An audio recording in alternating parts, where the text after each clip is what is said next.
DrayZera Uncensored with our co-host, Jack E. High. Yo!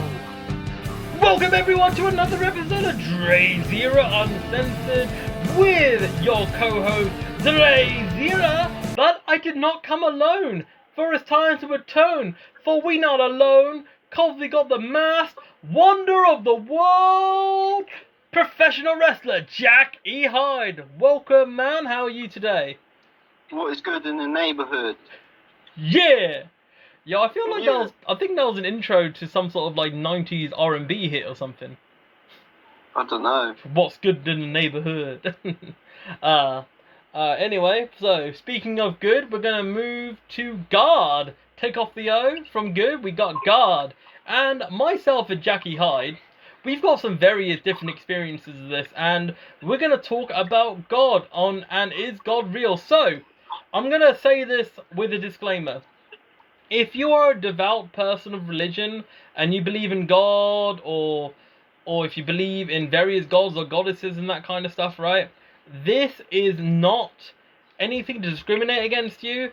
We are just having an open discussion whether God exists or not. So if you have your own opinions, please comment below. But we're not here to insult anyone.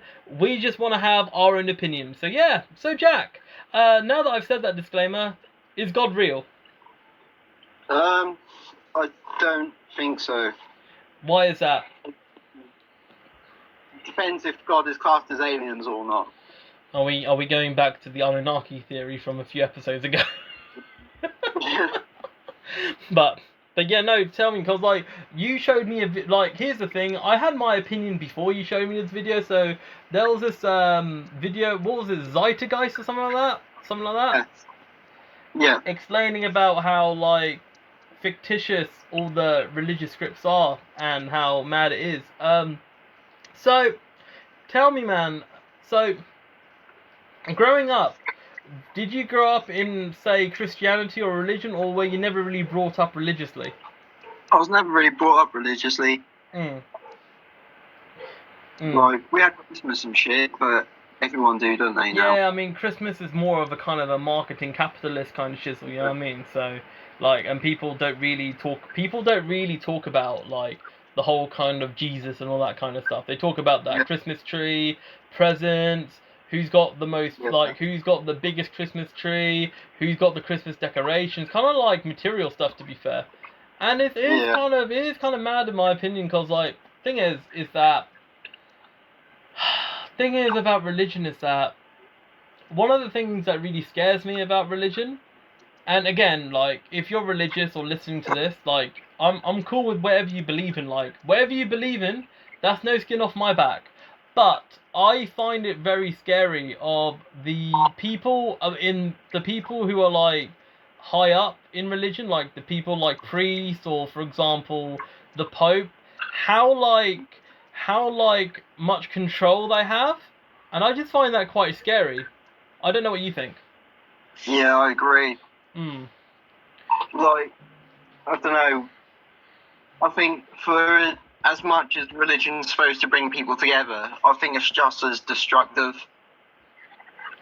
Like, think of all the wars all the time through, like, in history and shit, of what have happened over religion. Absolutely, man. Absolutely. I mean, the whole, like, the Bible said love thy neighbor, but, like, did you really love your neighbor? Like, you know what I mean? I don't like my next door neighbor. I don't think you like many people. No.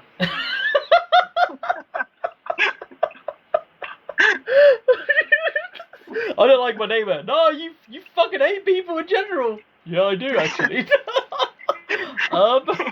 So, going back into thy Lord and all that jazz, thing is that, like, for me, I just find it perplexing in a way, kind of the thoughts of, like, the idea of, what really makes me weird is that, like, the kind of, like, functionality and how, like, weirdly structured religion is, because I feel that if you are a person that really wants to be supportive of religion, I feel like you should be proper flexible, like, why should church be on a Sunday? Why should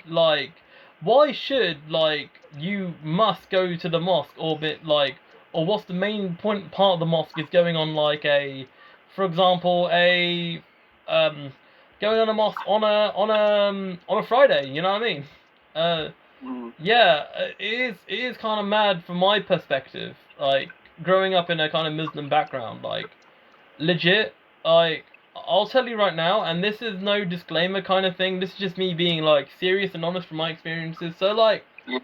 when I was learning Arabic in Arabic lessons as a little kid, like they had the Yeah. stick, and in case like you mispronounce a word, they basically threaten you with the stick, or in sometimes you actually get wrapped around the fingers. I'm not lying to you. Well, they just start beating you with a fucking stick. Or no, they didn't beat me with a stick, but they just hit me with the stick, if that makes sense. Just wave it in your face. Yeah, like it was scary as hell, man. Like when I was younger, like I was young. Remember, I was like what? I think I did Arabic lessons from the ages of 6 or 7 to the age of 10 or 11, and again, like the thing is that I ain't gonna mention names because the people that did like threaten me with a stick and that kind of stuff, they're like That's like, they're like either, without sounding disrespectful, they've either passed away or they're very very old kind of thing. It's kind of the reason why like I'm looking at my hands now.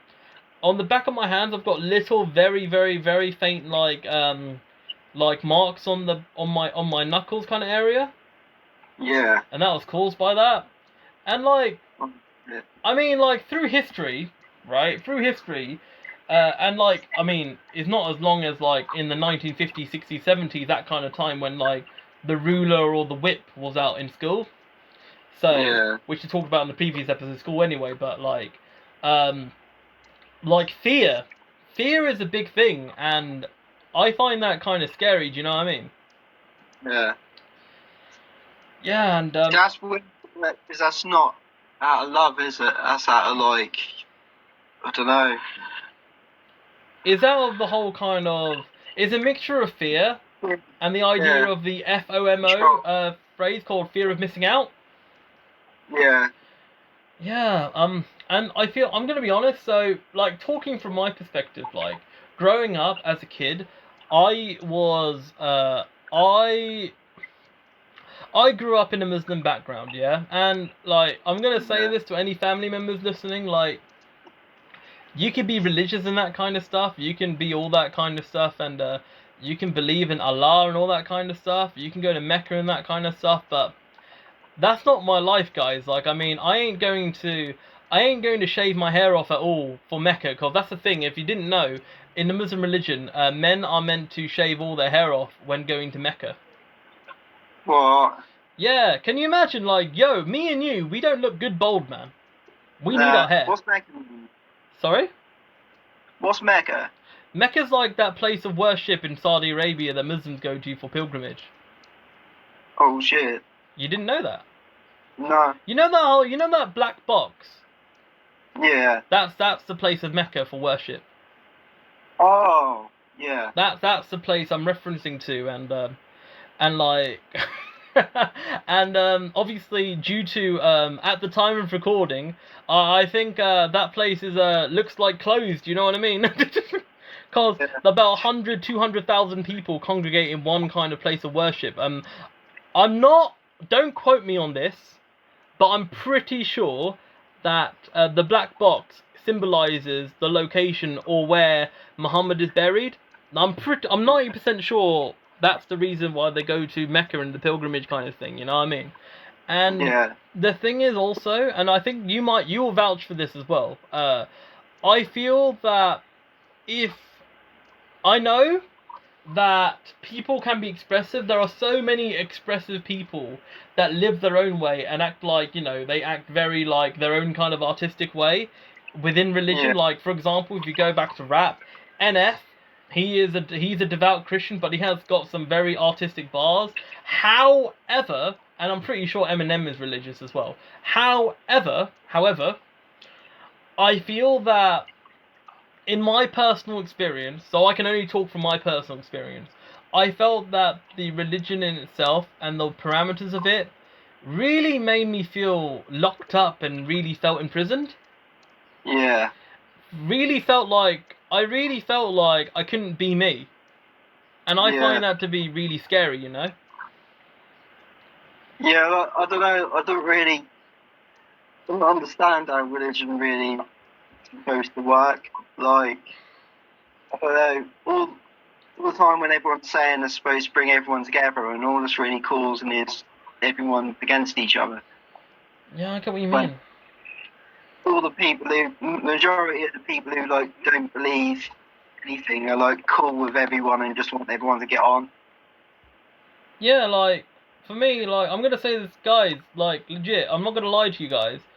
You can believe in God, you can believe in Allah, you can believe in Passover, you can believe in Sikhism, you can believe in Hinduism, Ganesh, Shiva, all them gods kind of thing, you know what I mean?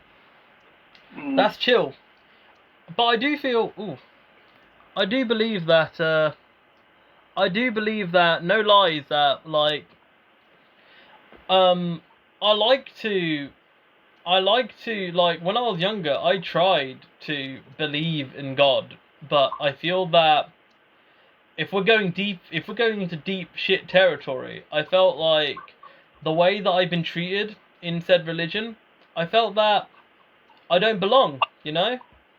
So I felt as if I wanted to forge my own shit, my own path, you know what I mean? Yeah. And that's kind of why, for me, I don't want to use religion as a way for me to live the way that I want to live, if that makes sense. I don't want to, like, live a way that stifles my art, you know what I mean? Like, stifles me. You miss out a lot of what life is meant to be as well if you're religious. Oh yeah, can you elaborate on that? Set so many boundaries for yourself, don't you? Like, I don't know. I'm not religious really, so I don't know. Well, like obviously I have boundaries for myself, but I'm not like yeah. I feel also that, like, religious scripts contradict itself a lot. Yeah. And I think that people, in general, That's been whispered through time, I think, and just the same thing, and it just passed on for years, but it's changed each time. Yeah, I get what you mean. I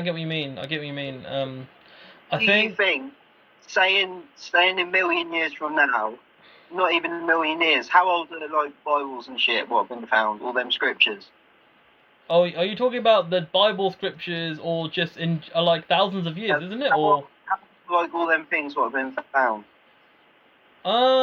So what was it? I think the text of the Anunnaki that was discovered by the archaeologists, that was over 10,000 years old or something like that. Yeah.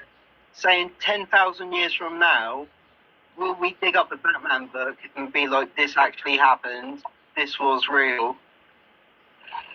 Yo. And say like there's a god in it. What's the god called in Batman? Oh, what's his fucking name? Darkseid. Say Darkseid's fucking god, and they're like, oh, this is what God looked like. Because there's his god in it. That is a very interesting point. I never really thought about that, actually. That's actually pretty provoking, actually. Yeah. Definitely. Like, I'm like, yo, you bring a fair point, actually. Yeah. That's actually a mad ting point. Like, yo, that's really blown my mind. And the thing is, though, is that I feel that it's okay to literally talk about, like, these kind of topics, because I legit feel like, I think that people shouldn't be afraid about talking about religion in the other kind of way. Like, again, me and Jack aren't here to offend. We just want to have that open discussion. Do you know what I mean? Like, yeah. You know, and I feel that, and this is me being completely honest, people of maybe a religious persuasion from my kind of background, they're too shit scared of talking about religion and that kind of stuff, yeah? And I'll throw in an example, yeah? So, in the Muslim religion, it's kind of respected that, it's kind of not expected, but it's kind of like traditional to have arranged marriages. Yeah. And I'll tell you a story. So I'm not going to mention names, because this person's a relative of mine. So, in the year 2005, a relative came around mine, and she came along and just wanted to like have a chill time. And I think at that time she was what, 17, 18 or 19 at the time, right? So she's a few years older than me at the time. And I think the main reason why she came to the country actually was for her mum to literally get her married and to get into this country, England.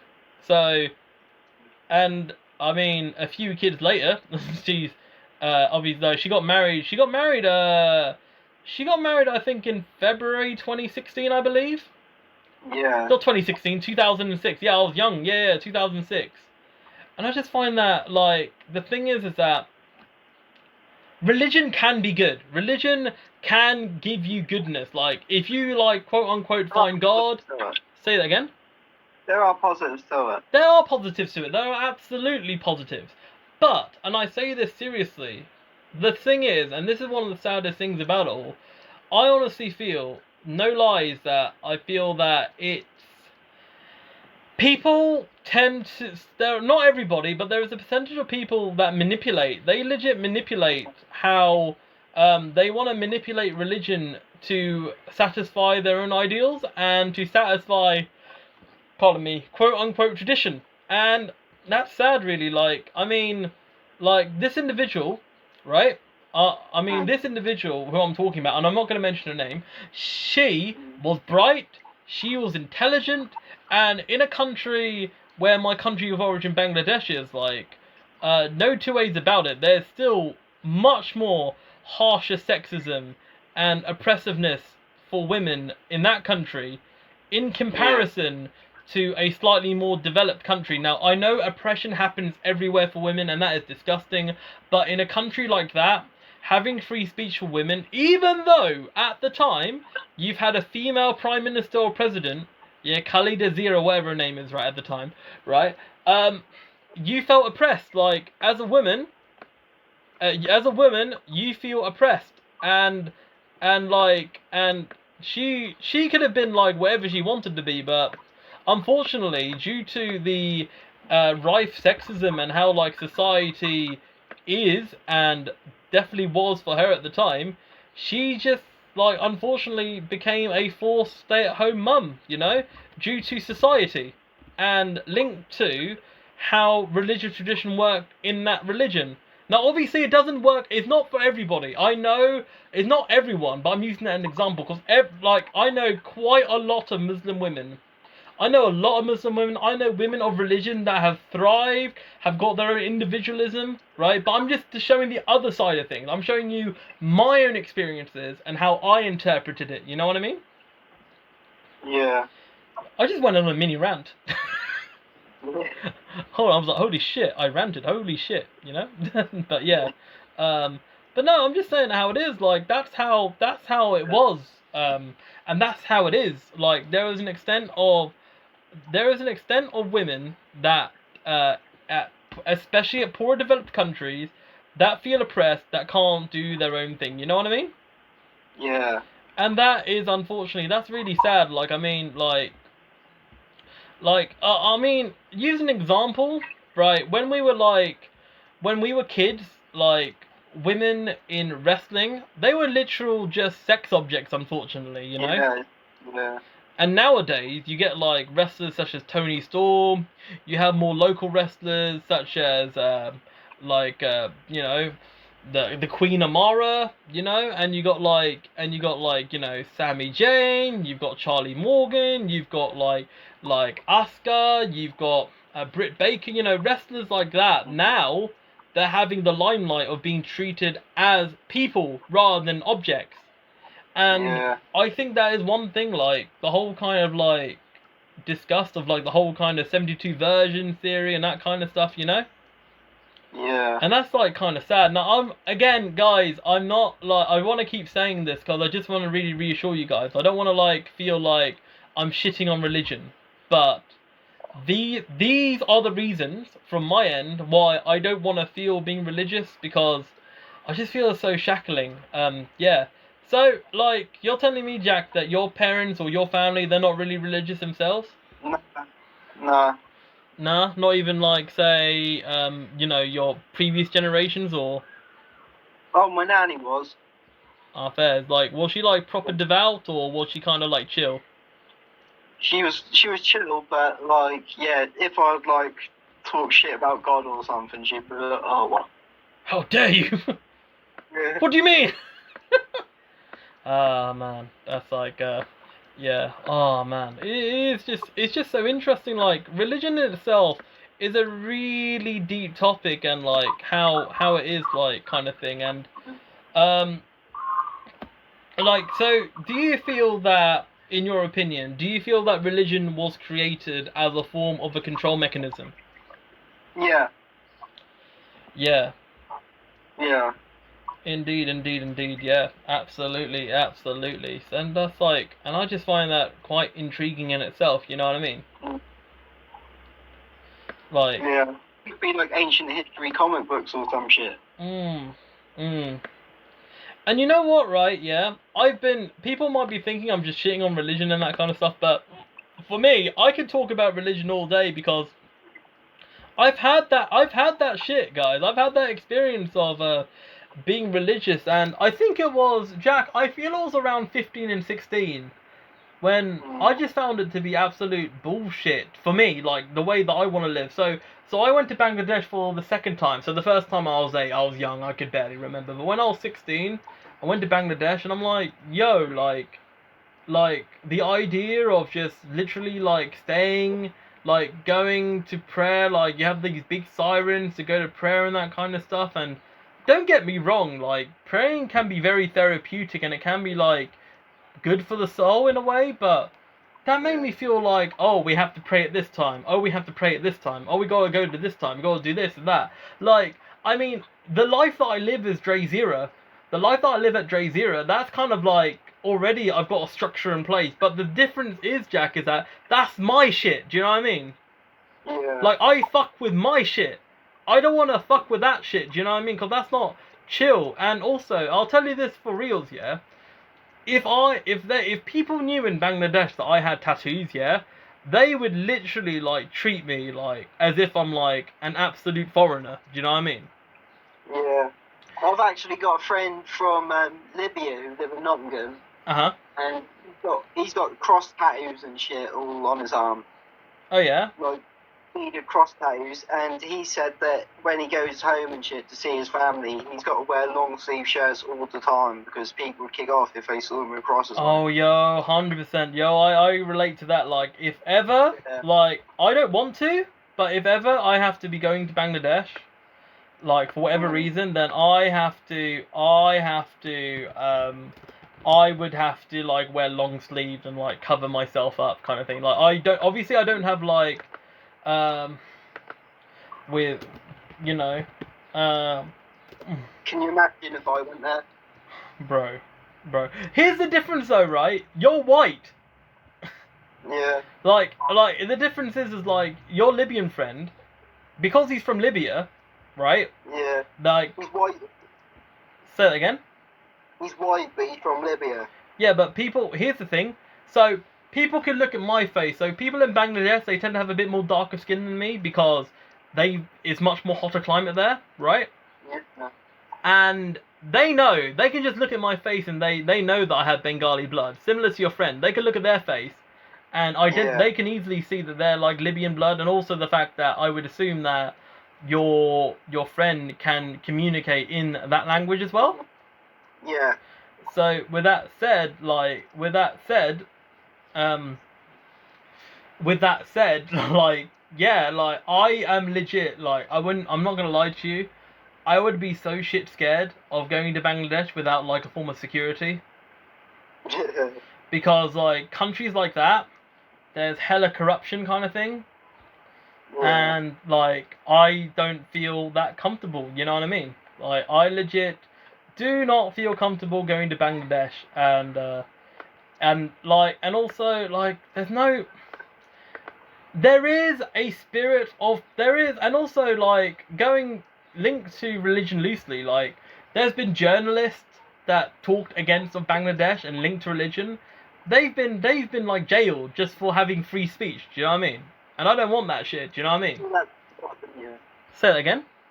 You see that quite a lot now as well, with like loads of places now around the world. Exactly, and that's like sad. Yeah. That is absolutely sad, absolutely, and I mean, the thing is, right? I'm going to say it like this. There are some religion has helped a lot of people that I know, and that's awesome. Yeah. Say it again. I've got a question for you. Go on. Do you think religion will never die out? Oh my god. No. And I'm going to tell you why. The reason why is money talks, and the thing is like church ministers and like places of worship, right? They get to live tax-free, right? And the finances, all that kind of stuff. And at the end of the day, Jack, like anything, money talks. And as long as there's money, there's always going to be a form of religion in some kind of way. Yeah. It's mad how much that's about money when it's supposed to be about people in the sky and shit. Yeah, absolutely. Yeah. Like, why does God need money? Exactly. Like, why does God need money? Like, if anyone can answer that question, why does God need the money? You know what I mean? Yeah. Like, yeah, it's like, why? You know what I mean? Like, if you think about it, he didn't exist all back then either, like, I don't know. Like, essentially, like, if you're being ultra cynical, religion, like anything, is a business. Yeah. And the thing with religion is that religion... The American ones, when there's just all them people in the thing and they're like, oh, they're all like falling over. Yeah. Are you talking about them kind of like the spiritual stuff where they're like, I will heal you kind of stuff? Are you talking about that? You just know it is. I'll be honest, right? I believe in a form of spiritualism and vibing and frequencies and that kind of stuff. What I don't believe in is the control and stifleness of religion. Do you know what I mean? Do you know what I mean? Yeah, fair enough. Maybe some of these people could have existed and shit, but I doubt that went the way that went in the books. Yeah, absolutely. I mean, yeah, I think though, say if Jesus was just some fucking mentally ill guy who's like, oh, there's fucking people in the sky, and they're like, oh, he's fucking God's son, let's fucking kill him. And then that's pretty much all the story was. And then through time, that's gonna have shit added to it over and over again. Like, oh, he done this and he done that, and it's become what it is.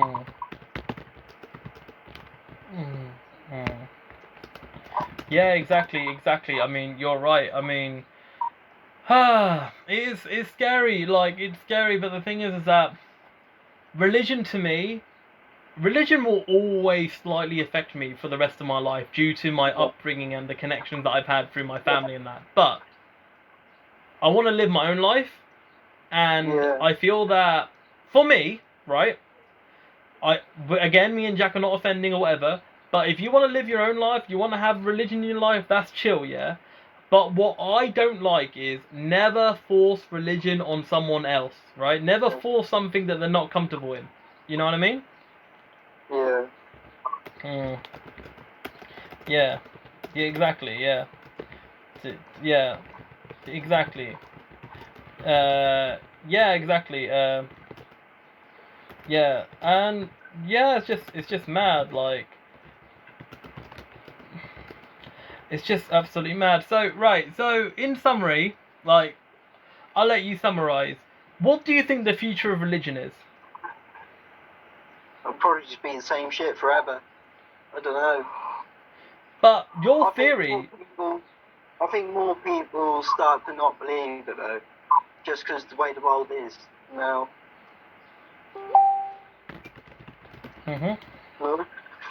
Hmm. So, Yeah, I'm listening. I'm listening. Yeah. yeah. Oh. Yeah, I think that would just be the same thing forever, and that would just, maybe that will change. I don't Hmm. know. Yeah. I think more people are starting to become wise to science and stuff now, though, over that kind of stuff. Yeah. Yeah. Yeah. Yeah. Like, Exactly. say if you've got a plan, like, I think the other thing with religion as well is I think it's a lot easier for people to say God did it than it is to actually explain stuff. Like, say, if I've got this plant, yeah, I could sit here and I can be like, how does this plant grow? There's atoms in the air and there's all like chemistry and all this weird fucking science shit I don't understand and know what I'm talking about. Yeah. Or you could just be like, God did it. And that's like easier to say, innit, than trying to explain what See, actually is. I was taught as a young, I was talking, I always talked from a youngster. I've always been taught to question questions, and Yeah, that's what I always think about it. exactly. And the thing is, right, is That's me and wise, you. isn't it? Sorry, go on. That's wise to question everything.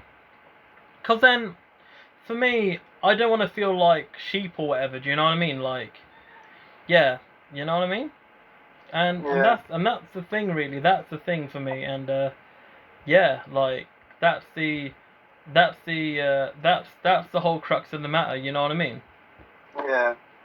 Mhm. And that's the kind of thing. Oh man, we could talk about this for ages, but in a few minutes we're going to be having artist Tom Rudd coming to interview yours truly, DrayZera. But yeah, like in summary, I'm just gonna say it how it is. Like I feel that religion has been. I'm not saying for everybody, but a percentage of people have used it for bad. And Yeah. while we could be ultra cynical and say overall it has been used for bad, I feel there's a lot of good that's come from it, and I don't think that should ever be ignored. But Do you think religion would be bad, sir, if they took money out of it? bro, that's a fair reason. Like, I'm gonna leave that to the comments below. My personal opinion is you're right. Yeah, comment below is should religion be a cash cow, or if money was removed from the religious aspect, then is that a good? You know what I mean? I think that's a very fair point, Jack. So yeah, right. So tell me, Jack. Tell me your social media, my dude. Because whoo, we have whiz through time. We have Facebook, which is Jackie Hyde, and that's it. Because what's happened to your Instagram, Jack? I'm back. He's banned because his masks are too offensive. And you know what's mad, right? I'm not trying to like discriminate or anything, right? But you have like I don't know, Nicki Minaj doing booty, yeah, right? And like horror films are like advertised, right, on Instagram. But what's wrong with your mask? You know? But in any case, yeah, now we're gonna move over to Tom Rudd. Thank you very much, guys, and yeah, looking forward to it.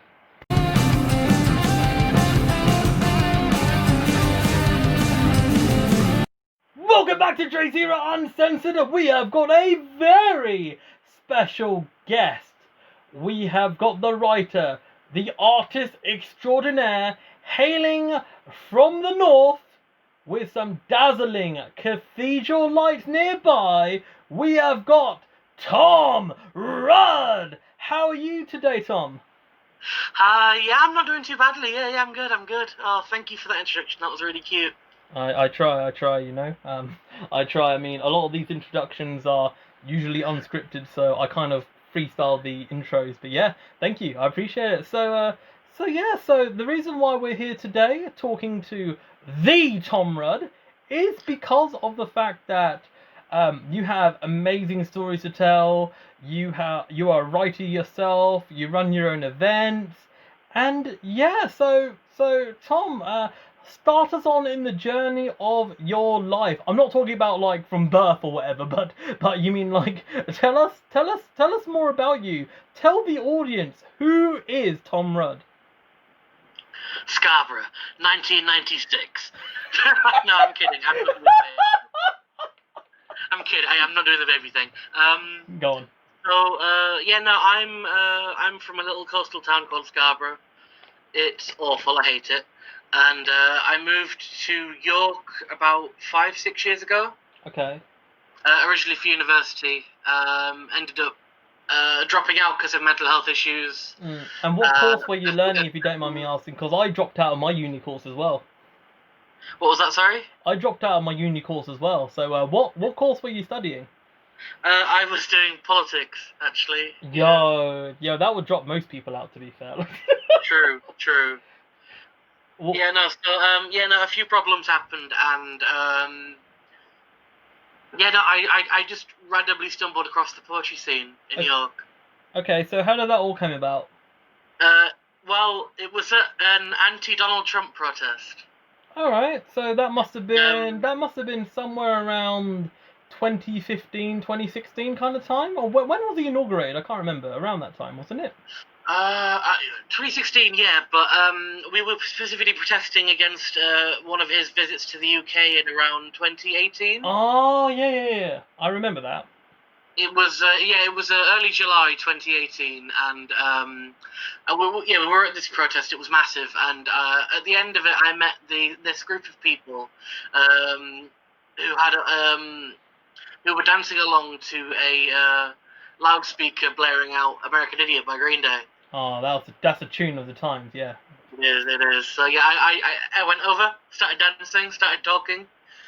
One thing led to another, and they invited me to the open mic that they run in York. And what was the name of the event?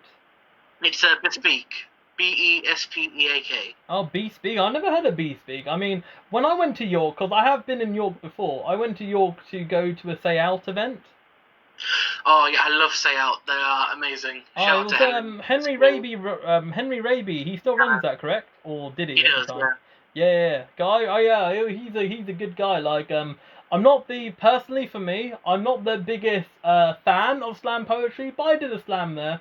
I did jack shit in it, but it was good. I enjoyed it. I enjoyed it, and yeah. So sorry, carry on. So from 2018, you started doing spoken word poetry and writing, and did you not do any writing beforehand, or was it there you really discovered your writing flow? I'd done a bit of fiction writing as a teenager, but nothing serious. Okay. It was this time when I started going to the open mics that I started writing properly. Writing and performing came for me at the same time. Okay. So it's why I think I'm a lot more performative than a lot of other poets. Not that that's any better than reading. Can you elaborate on what you mean? Well, I just incorporate a lot of emotion and performance into the actual overall thing. Like I don't focus on writing. So I see what you mean. So you're saying to me that you focus on the dramaticism and the artistic kind of body movement energy that can affiliate yourself with the words that you write. Yeah. Therefore, and that's how you kind of incorporate your writing. I mean, I could sort of relate to that. I relate to that a little bit. I mean, like, you may have seen me do some flamboyant chisel in my time. I have. It's really impressive. Oh, thank you. But don't worry, this is all about you. It ain't about me. But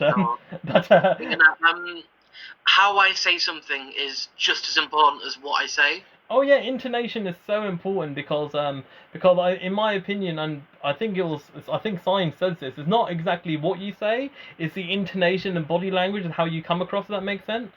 Exactly. Yeah. Yeah, I can relate to that, and so we're on this adventure of you learning spoken word poetry, you adding the performance and artistic elements. So, did this all come about with you being generally just artistic in general? I mean, before you came across this spoken word world, you were generally an individual that was very were in love with the drama kind of world. Would that be correct, or? I've always been interested in Yeah, the emotion of certain things and the creative side of stuff. I've never been a logical brain person. I've always been a creative brain person. Aye. It makes any sense, left versus right brain. I've always been the creative side. Aye. Yeah. So Absolutely. yeah, that makes a lot of sense. That's pretty cool. That's pretty cool. And then from that point, when did your own spoken word evening came about? Because I think for you to suddenly have your own event, hosting an event, that's a massive step for anybody. It is, yeah. It was a huge step. Basically, what happened was that there's a little library in York, in Acomb, which is a part of the network of Explore libraries in York. Okay. And I was volunteering there. I was helping out with. There were like remembrance days. We'd bring people from the local care home in to the library and show them videos of like the time of their childhood and like events and how life was back then, so they could remember and talk about it. And I got chatting with the person that ran that at the library, and they found out that I was a poet and doing this stuff, and they just asked me if I wanted to run an event. It was the first time that I'd been asked to do something rather than me asking to do it myself, if that makes sense. Wow, that's kind of like, that's quite an honor. That's great. That's cool. It is. It definitely is. Yeah, I am still really grateful to Fiona. Shout out to Fiona. I'll see you later. And then from that point on, did it just go from strength to strength, in your opinion? It's definitely. It's been a learning curve. Running my own event. I've only done a few of them. We run them really irregularly at the library because it's all dependent on their calendar and what they can fit in, and when's good times to run it. I generally go for like mental health awareness week, that kind of thing, or mental health awareness day, that kind of stuff. Yeah. To give it that kind of significance. Right. But and then tell me then, so that with the event titling itself Sad Poets Doorstep Club, tell us then, why did you what was the ethos and the main vibe of the mental health theme? Because obviously various other events, they have different kind of themes. So what made you decide to pick mental health? Because mental health is a very important topic to me, because I myself, as I said before, I dropped out of uni due to mental health issues. So tell us more about the mental health ethos. Tell us how it all came about. Well, yeah, mental health is a really, really important subject to me as well. I am diagnosed with borderline personality disorder, depression, anxiety, and all that good stuff. So I've been on my own like mental health journey these last few years, and writing poetry about it has been really cathartic and almost therapeutic in a sense. Yeah, definitely. So what I wanted to do was open it up to more people, because the open mics I did before I started this event, they were welcoming of mental health content, but it wasn't. I don't think it was really the place for a lot of my stuff, because a lot of my stuff was really like dark and talking about trauma and all that stuff. Oh yeah. I mean, really dark content, talking about their trauma, and a lot of people were feeling a bit uncomfortable with doing it in general spaces. Oh yeah, I get what you mean. So you're saying that one of your main motivations in creating this environment is to create a safe space and a voice for people that really want to let out, essentially, those thoughts, those emotions, in order to not only kind of feel better about themselves, but also as an open forum of discussion. Would that be fair? Exactly, yeah, exactly. It's just to open the space up, to give people room to say what they need to say, relate to other people that are saying similar things, make connections and like relate to people. You know what I mean? Yeah, and that's pretty cool. I mean, that's absolutely admirable. And I mean, like, I guess the only thing is that obviously, would you like to envisage yourself and maybe running it more, like, say, once a month more, or do you feel like this current system of once, say, per season, is that something that you would prefer at this point? Once per season was good. It was. Yeah, it gives a lot of time between events, and lets me get my head straight and stuff. But now that we're on Zoom because of this pandemic, I have decided to run it at least twice, back to back. So Yeah. this month, and I've just posted the event for June. Yes. Yes. As well. So Let's we're doing monthly now. I don't know how long that's going to keep going. Oh But- yeah. Let's talk about this briefly. Like, so this will come out just before the event will be coming out. So tell us more when this event will be out, and tell us how people can check it out, because it's been associated with Whiskey and Beers Publishing. That could be streamed. Anyone can watch it even if you're not on the Zoom call. Exactly. Yeah. It's going to be on the 22nd of June. It's 8 a.m. start. And yeah, if 8 a.m. you said. Sorry? You said 8 a.m. 8 p.m. start. I was gonna say, like, yo, wake up on my days. Oh yeah, no, I can't do mornings. Yeah, definitely 8 p.m. start. Sorry about that. It's alright. It's alright. And yeah, if you just search Sad Poets Doorstep Club on Facebook or my Facebook page, Anxious Anarchist Poetry, you can find the event through there. Yeah. And yeah, it'll be live streamed on Whiskey and Beards. Shout out Connor. Shout out Connor and the gang. Yeah. Yeah, shout out to Connor Sansby and the rest of the gang, Alex Vellis, everybody else. And I'll say that, like, yeah, it's pretty awesome. Like, I mean, I've been to that event like once, or I think it was either once or twice. No, I think it was once. Yeah, it was once the other day that I was at the last event, and that was a pretty good vibe. I mean, all the performers, they really showcased their hearts out, and it was a very diverse crowd. And I think diversity is very important, especially within any kind of space, in my opinion. And I think poetry is perhaps one of the most diverse and accepting kind of arts out there. Definitely. One of the nicest communities I've ever been a part of. They're so supportive. It's so nice. I mean, nothing, in my opinion, is a utopia, but I feel like poetry, from my personal experience, I feel more often than not, poetry does lend itself to be far more open arms than, let's say, music or sports, etc. You know what I mean? Oh yeah, definitely.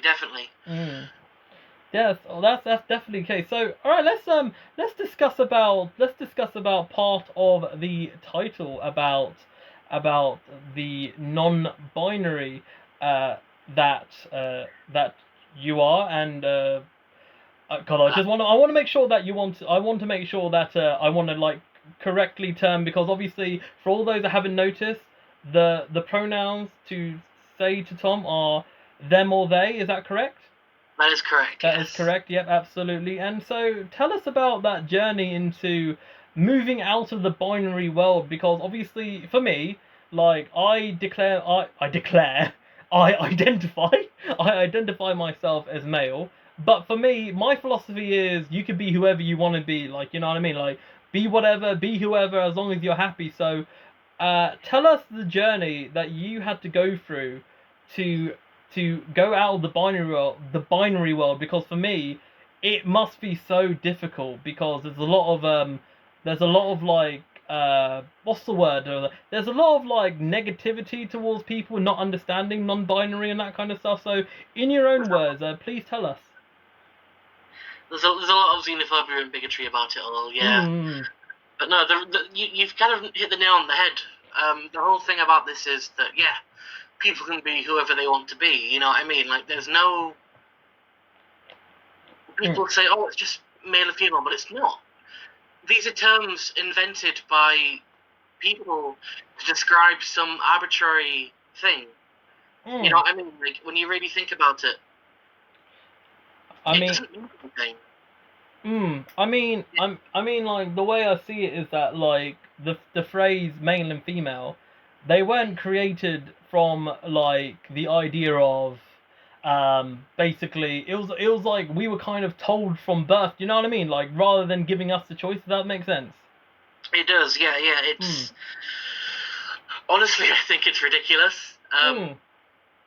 Even from a biological standpoint, there are more chromosomes than just XX and XY. There are a lot more combinations of chromosomes that you can have in your body that might make you intersex, that might make you whatever, really. It flies in the face of the classifications that we have. Okay. Massively outdated.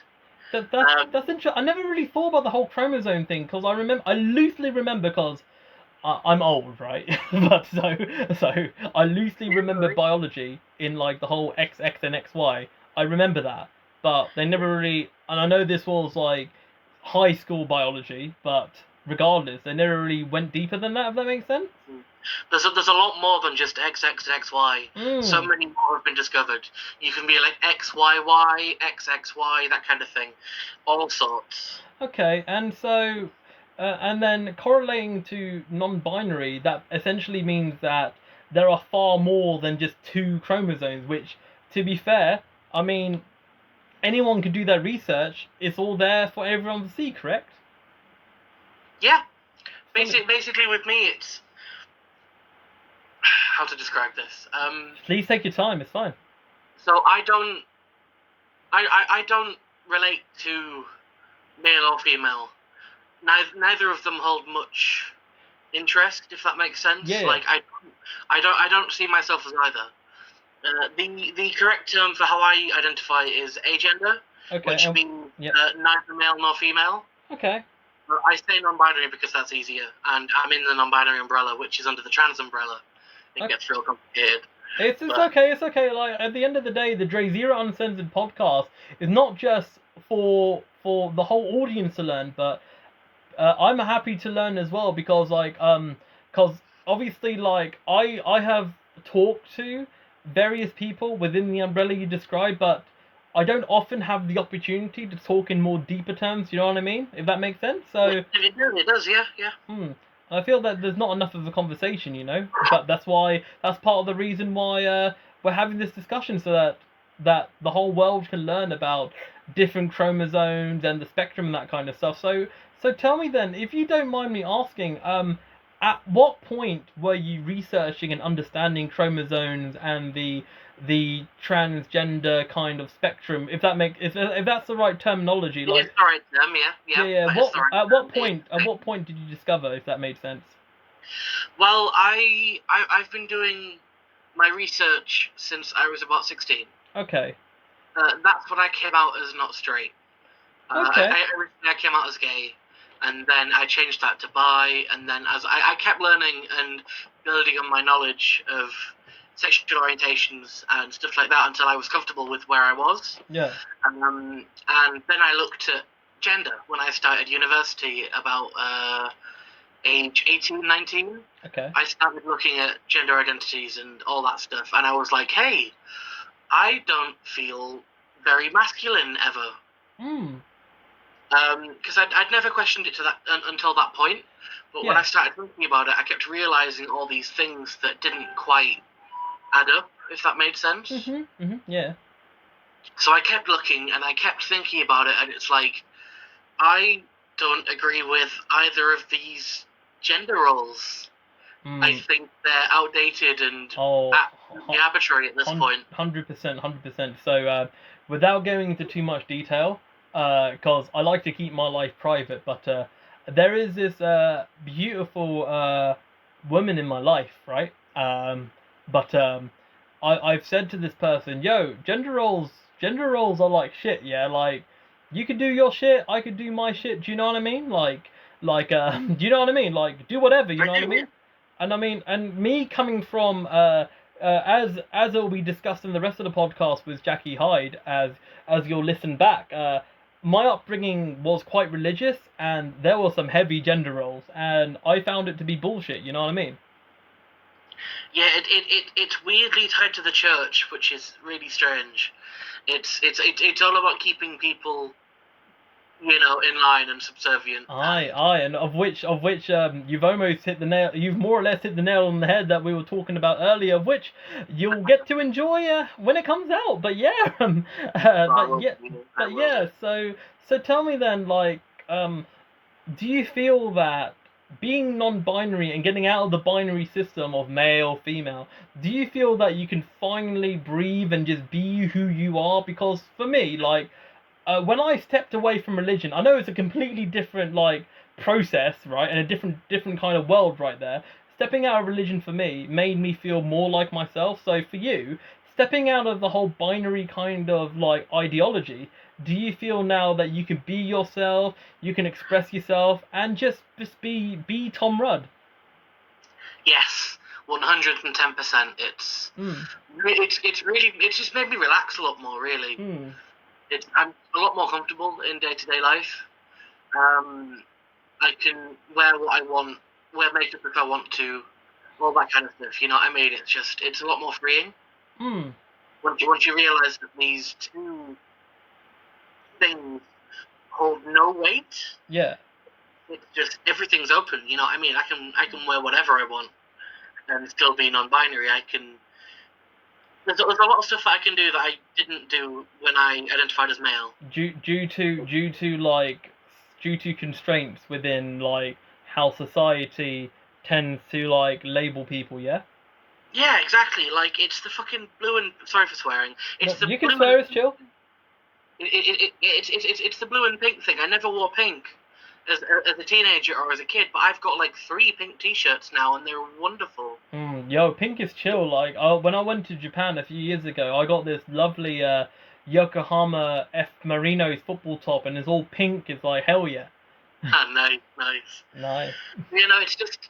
Society has put markers on the silliest of things to say, hey, this is for boys and this is for girls. Aye, absolutely. Like, I mean, for example... It's absolutely ludicrous. I mean, like, for example, if I were to talk about my research, so there's this poem that I've written called Honest Illumination, and there was this bit in the poem that I mentioned how there was this company called Harper's Bazaar back in 1915, and before then, keep this in mind, before then, nobody gave a shit about how women shaved or not shaved, but from 1915, as a marketing campaign to basically generate more money during World War One, right, and to basically get out of that kind of financial deepness, right, basically Harper's Bazaar basically advertised that women should shave, you know what I mean? And that is where all this stigmatization of women have to shave, do you know what I mean? That's where it came from, all from that marketing campaign. Yeah, if you do your research and look back, you'll see that the way society says that we should dress at the moment is actually very new and very, very recent. Like, if you look back even about 100 years, men were wearing like skirts and all sorts of stuff. Oh, absolutely, yeah. Men wear makeup, and that was the traditionally male thing to do. So, absolutely, like, people just wear whatever. Like I mean, like you could see like an old old paintings from years back. You saw like people through anyone just dressing in a very flamboyant kind of way. Exactly, yeah. Like that's one of the reasons why I don't think that we should, you know, listen to these societal, you know, I say regulations with you know, inverted commas. Yeah, like for me, like in my time, I've cosplayed. Do you know Tekken at all? Like the fighting game? I've heard of it. So there's this character called Lily who's essentially blonde and wears like proper like white dressy flock kind of I'm about to beat you up after school kind of outfit. And I dressed up as her when I dressed up as her during a Comic-Con, you know, like makeup, everything, you know. Yeah. Got tennis balls as improving my chest, you know what I mean?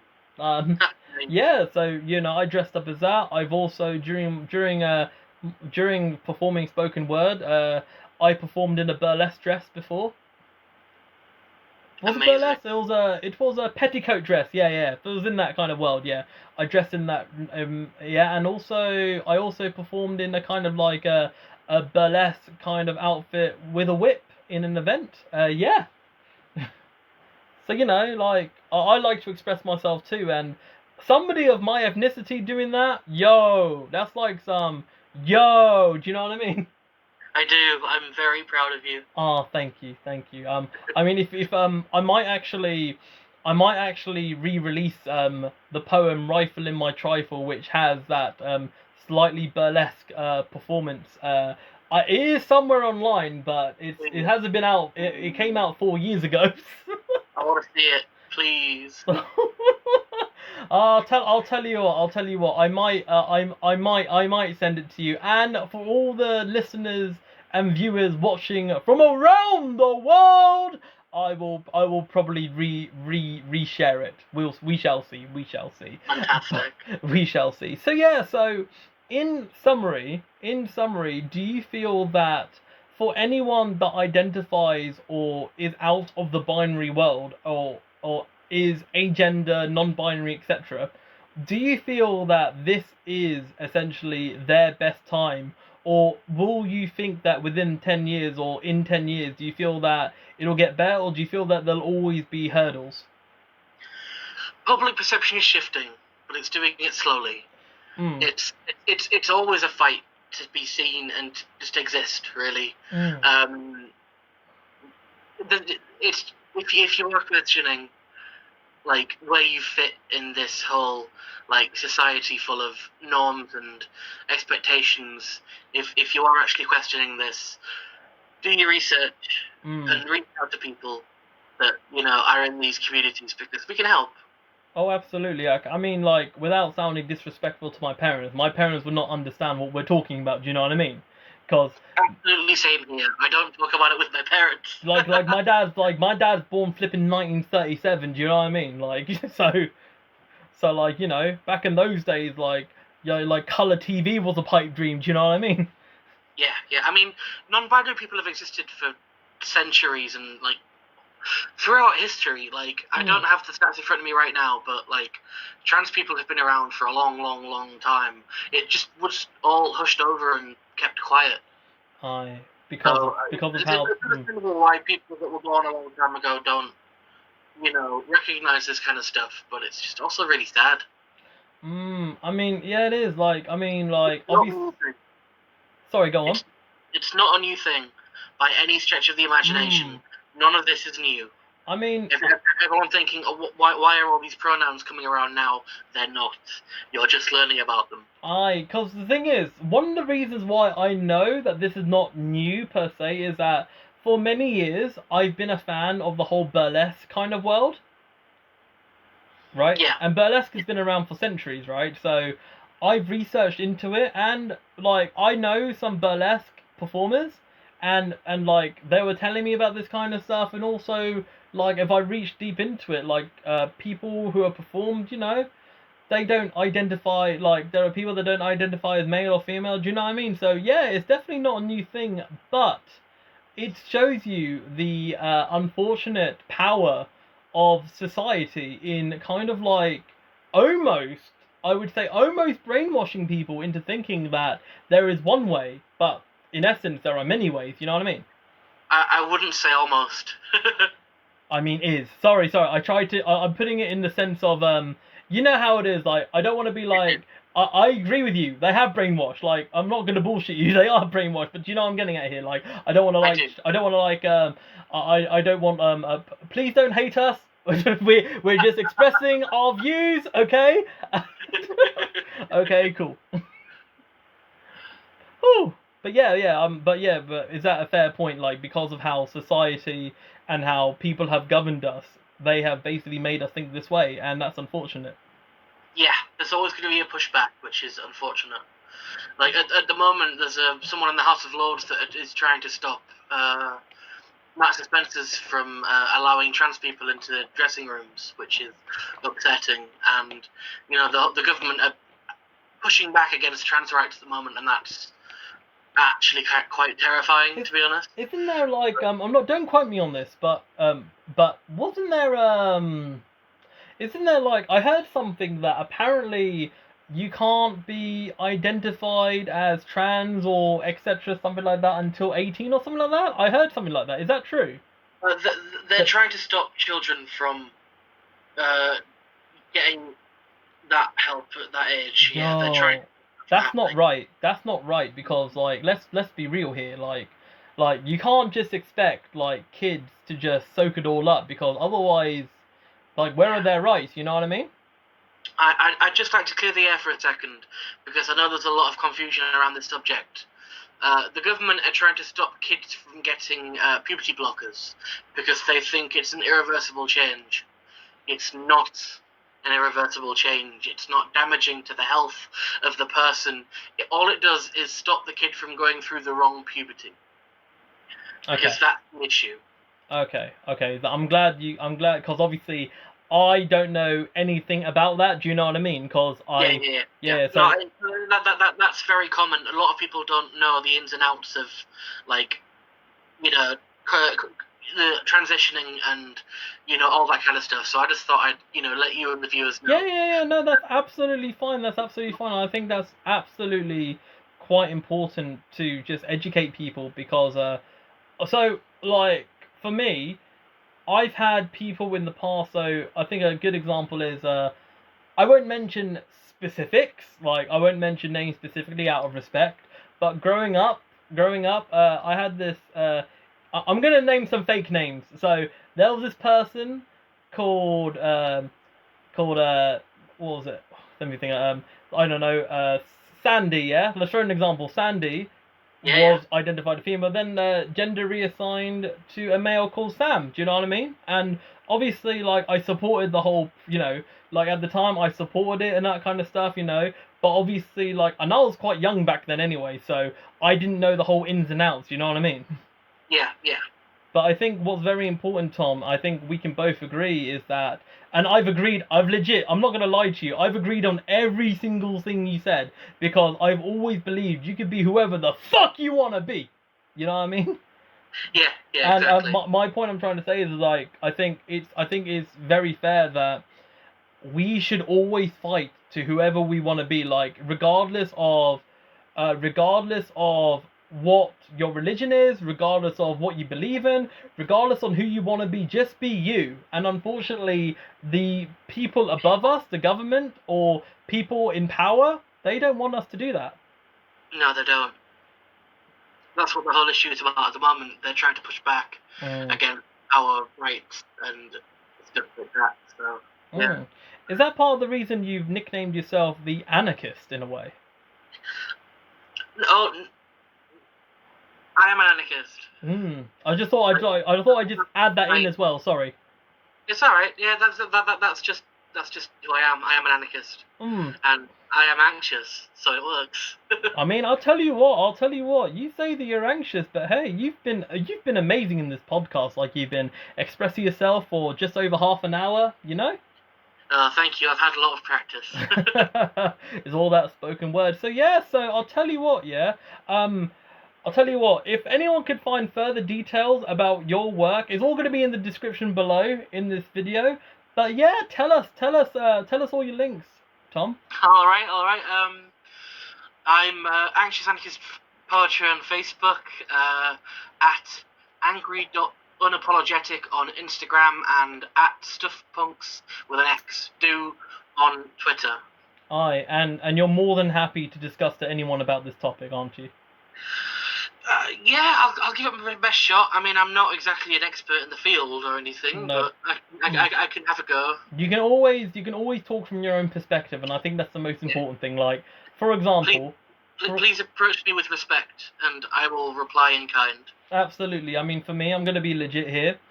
If anyone likes to talk to me about this specific subject, I'd rather have somebody that's been in your shoes, because for me, I just speak like I feel that I wouldn't do the topic justice. Do you know what I mean? I get you. Yeah. It generally takes people in the community to talk about it with any kind of, I don't want to say accuracy, but yeah, no. If people do have questions, I will do my best to answer them. Please just be respectful. 100%. Always treat people with respect. I mean, that goes without saying. I think that's one of the first things that everyone should learn about life. And yeah, it's just like, I mean, it's like, for example, like, if somebody wants to talk to you about Islam, like, hello, I've lived that whole kind of life. Do you know what I mean? Do you know what I mean? Like, I do, yeah. Yeah, so like, I would be more comfortable talking about Islam because I've lived that shit. Do you know what I mean? And I've come out the other side. Yeah, exactly. Absolutely. So yeah, I mean, is there any final words you'd like to say, Tom? I mean, the time is literally, when I barely notice the time, that's how much whizzing along that we've been doing. You know what I mean? So yeah, definitely. So tell us any final words you'd like to say, Tom. Watch the poetry event and protect your trans friends. Absolutely. Always support everyone you love. especially those who are struggling and just in general in life, but also, yeah, please support your trans friends as well, because at the end of the day, they're not just trans friends, they are friends. Is that right, Tom? They are friends, they are people, they are human beings, you know? And yeah, we need it right now more than ever because of all the government stuff that's Absolutely. happening. Absolutely, So, like, If absolutely. you've got trans friends, reach out, be nice, support them. Remember, hashtag be kind. Never forget that. Right. Exactly. Absolutely. So, thank you very much all for watching. My name is DrayZera, and that has been Tom Rudd, and we shall Zera later. Bye bye.